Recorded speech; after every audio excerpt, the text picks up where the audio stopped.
உங்க மனசு எப்பவுமே ஒரு மாதிரி பாரமா, ஒரே டென்ஷனாவே இருக்கா? அதிலிருந்து வெளிய வந்து ஒரு ஆழமான அமைதி அடைய ஒரு வழி இருக்கு. அதுதான் ஸ்கை தியானம். இந்த நவீன உலகத்துக்காகவே வடிவமைக்கப்பட்ட ஒரு அற்புதமான பயணத்துக்கு உங்கள நான் கூட்டிட்டு போறேன். இது வெறும் மன அழுத்தத்தை குறைக்கிறது மட்டும் இல்ல, நம்மள இந்த பிரபஞ்சத்தோடவே இணைக்கிற ஒரு வழிகாட்டி. இந்த அற்புதமான சிஸ்டத்தை நமக்கு கொடுத்தவர் யாருன்னு பாத்தீங்கன்னா, மிகப்பெரிய தொலைநோக்கு பார்வையாளர் ஸ்ரீ வேதாத்ரி மகரிஷி தான். அவர் என்ன சொல்றாருன்னா, தியானம்ங்கிறது நம்மளோட உணர்வை பரந்த பிரபஞ்சத்தோட இணைக்கிற ஒரு பயிற்சி. சிம்பிளா சொல்லணும்னா, நம்மளோட அன்றாட சின்ன சின்ன கவலைகளுக்கு அப்பால ஒரு மிகப்பெரிய சக்தியோட நம்மளால கனெக்ட் பண்ணிக்க முடியும். இந்த ஒரு எண்ணமே நம்ம பயணத்துக்கு ஒரு பவர்ஃபுல்லான ஸ்டார்ட் கொடுக்குது. சரி, நாம இந்த பயணத்துல என்னென்னலாம் பார்க்க போறோம்னு ஒரு சின்னதா ஒரு மேப் பாத்துரலாம். முதல்ல இந்த தியானத்துக்கு பின்னால இருக்கிற சயின்ஸ் என்னன்னு புரிஞ்சுக்க போறோம். அப்புறமா முதல் படிகளான ஆக்யா, சாந்தி தியானங்களை பார்த்துட்டு நம்ம புலன்களை எப்படி கண்ட்ரோல் பண்றதுன்னு கத்துக்க போறோம். கடைசியா பிரபஞ்சத்தோட எப்படி இணையறது, அதோட உச்சகட்ட நிலை என்னங்கறத பத்தி பாப்போம். இது ஒன்னோட ஒன்னு கனெக்ட் ஆன ஒரு பயணம். வாங்க முதல் பகுதிக்குள்ள போலாம். ஸ்கை யோகாவோட அறிவியல். இது வெறும் தத்துவமா மட்டும் பார்க்காதீங்க. இது நம்ம மனசோட செயல்பாடுகளை பத்தின ஒரு பக்கா சயின்ஸ். நம்ம மூளை அலைகளை மாத்துறது மூலியமா எப்படி மன அழுத்தத்திலிருந்து ஒரு ஆழமான அமைதிக்கு போக முடியும்னு நாம இப்ப பார்க்க போறோம். அப்போ இந்த ஸ்கை யோகானா என்ன? அதோட முழு பேர் பாத்தீங்கன்னா எளிமைப்படுத்தப்பட்ட குண்டலினி யோகா. குண்டலினிங்கிறது நம்ம எல்லாருக்குள்ளேயும் இருக்கிற ஒரு உயிர் சக்தி. இந்த தியானம் அந்த சக்தியை தட்டி எழுப்பி நம்மளோட விழிப்புணர்வை, புத்திசாலித்தனத்தை, ஆன்மீக புரிதலை அதிகரிக்கிறதுக்கு உதவுது. இதுல முக்கியமா கவனிக்க வேண்டிய வார்த்தை எளிமைப்படுத்தப்பட்டது. அதாவது யாரு வேணாலும் கத்துக்கிட்டு பண்ற மாதிரி ரொம்ப சிம்பிளா வடிவமைக்கப்பட்டு. இத நீங்க இப்படி கற்பனை பண்ணி பாருங்களேன். நம்ம மனசு ஒரு கொந்தளிப்பான கடல் மாதிரி இருக்கும்போது அது பீட்டா நிலையில இருக்குன்னு அர்த்தம்.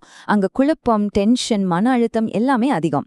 எஸ்கேஒய் தியானத்தோட முதல் நோக்கம் அந்த கொந்தளிக்கிற கடலை ஒரு அமைதியான தெளிவான ஏரி மாதிரி மாத்துறது தான். அதுதான் ஆல்ஃபா நிலை. அங்கதான் அமைதியும் கவனமும் தெளிவும் பிறக்குது. இந்த மாற்றம் தான் முதல் படி. ஓகே, மனசை அமைதிப்படுத்தியாச்சு. இதுக்கப்புறம் என்ன? இப்போதான் நாம ஒரு முக்கியமான ஃபவுண்டேஷன் போட போறோம்.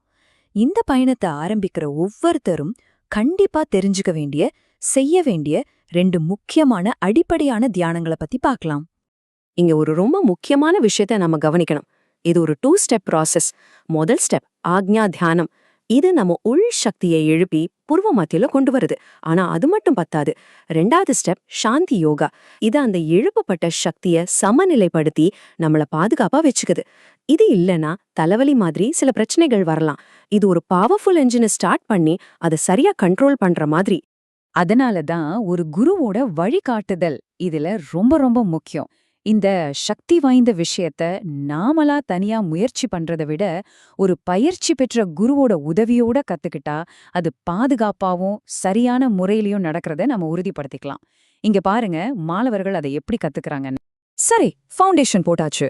இப்ப அடுத்த கட்டத்துக்கு போலாம். நம்ம மனசையும் நம்மளோட 5 புலன்களையும் எப்படி நம்ம கட்டுப்பாட்டுக்குள்ள கொண்டு வர்றதுன்னு பார்க்கலாம். இது நம்ம உள் உலகத்தோட ஒரு இணக்கத்தை ஏற்படுத்துறதுக்கான அடுத்த படி. அடுத்தது துரியம். நம்ம கவனத்தை அப்படியே நம்ம தலை உச்சிக்கு கொண்டு போறோம். சகசிரார சக்கரம்னு சொல்வாங்க. இந்த இடம் உயர் உணர்வு நிலைகளுக்கும் இயல்பான உள்ளுணர்வுக்கும் ஒரு நுழைவாயில் மாதிரி. உடலுங்கிற உணர்வுல இருந்து ஆன்மாங்கிற உணர்வுக்கு நம்மள மாத்துற ஒரு முக்கியமான கட்டம் இது. நம்மளோட 5 புலன்கள் இருக்கு இல்லையா? பாக்குறது, கேக்குறது, சுவைக்கிறதுன்னு இதுங்க தான் நம்மள எப்பவும் வெளியுலகத்தோட கட்டி போட்டு வச்சிருக்கு. பஞ்சேந்திரிய தியானம்ங்கிறது இந்த ஒவ்வொரு புலனையும் நம்ம கட்டுப்பாட்டுக்குள்ள கொண்டு வர்றதுக்கான ஒரு அட்டகாசமான பயிற்சி. இதன் மூலமா நாம அதுங்களுக்கு அடிமையா இல்லாம அதுங்களுக்கு எஜமானரா மாறுறோம். பொருள் சார்ந்த உலகத்திலிருந்து ஆன்மீக உணர்வுக்குள்ள நுழைய இது ரொம்ப உதவுது. இதுவரைக்கும் நம்மள பத்தி தான் பார்த்துட்டு இருந்தோம். இப்போ நம்மளோட விழிப்புணர்வை இன்னும் பெருசாக்க போறோம். நம்மள தாண்டி இந்த ஒட்டுமொத்த பிரபஞ்சத்தோட எப்படி இணையறதுங்கிறத பத்தின அட்வான்ஸ் பயிற்சிகளை இப்ப பார்க்கலாம். முதல்ல பஞ்சபூதங்கள். இந்த பிரபஞ்சத்தையே உருவாக்குன அந்த 5 அடிப்படை சக்திகள்: நிலம், நீர், நெருப்பு, காற்று, ஆகாயம். இந்த 5 சக்திகள் மேலேயும் தியானம் பண்றது மூலமா நம்ம உடம்புல இருக்கிற சக்திய பிரபஞ்சத்தோட மூல சக்தியோட இசைவிக்கிறோம். நாம இந்த பிரபஞ்சத்தோட ஒரு பகுதிங்கிறத உணர்றதுக்கான முதல் படி இதுதான். அடுத்தது 9 கிரகங்கள். ஒரு நிமிஷம், இது ஜோசியம் கிடையாது. இது பிரபஞ்ச சக்திகளோட நம்மள கனெக்ட் பண்ணிக்கிறது. ஒவ்வொரு கிரகமும் ஒரு குறிப்பிட்ட ஆற்றலை வெளியிடுது. அது மேல தியானம் பண்ணும்போது அந்த நல்ல குணங்களை நாம உள்வாங்கி நம்ம வாழ்க்கையில இருக்கிற எதிர்மறை தாக்கங்களை குறைக்கலாம். இந்த தியானம் தான் எல்லாத்தையும் ஒன்னு சேர்க்குது. நம்ம உடம்புக்குள்ள இருக்கிற ஆற்றல் மையங்களையும் இந்த பிரபஞ்சம் முழுதும் பரவி இருக்கிற ஆற்றலையும் இது இணைக்குது. சிம்பிளா சொல்லணும்னா நம்ம உடம்புக்குள்ள இருக்கிற குட்டி பிரபஞ்சத்தை வெளியில இருக்கிற பெரிய பிரபஞ்சத்தோட இணைக்கிற ஒரு அற்புதமான நிலை இது. இப்போ நம்ம பயணத்தோட கடைசி கட்டத்துக்கு வந்துட்டோம். நம்மளையே நாம புரிஞ்சுக்கிட்டு பிரபஞ்சத்தோடயும் இணைஞ்சதுக்கு அப்புறம் இறுதியான இலக்கு என்ன? அந்த ஒன்றிணைதலின் உச்சநிலையே இப்போ நாம ஆராயலாம். இதுதான் அல்டிமேட் கோல், துரியாதீதம், அதாவது தெய்வீக நிலை, தியானம்.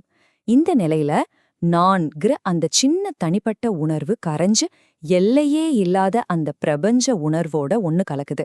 இங்கதான் ஒருத்தர் இந்த பிரபஞ்சத்தோட மூலத்தை உணர்ந்து அவரே அதுவா மாறுறார். ஆக நீங்க பாத்தீங்கன்னா இந்த பயணம் சாதாரண மன அழுத்தத்தை குறைக்கிறதுல ஆரம்பிச்சு பிரபஞ்சத்தோட ஒன்னு கலக்கிற வரைக்கும் ஒரு தெளிவான படிப்படியான வழிய காட்டுது. இது ஏன் முக்கியம்னா, இது வெறும் தியானம் மட்டும் அல்ல, இது உங்களை நீங்களே ஆராய்ந்து கொள்வதற்கான ஒரு முழுமையான வரைபடம். இந்த பயணத்துல நீங்க எதை கண்டுபிடிக்க போறீங்க? உங்க உள்ளுள்ளதும் உங்களுக்காக காத்திருக்கு.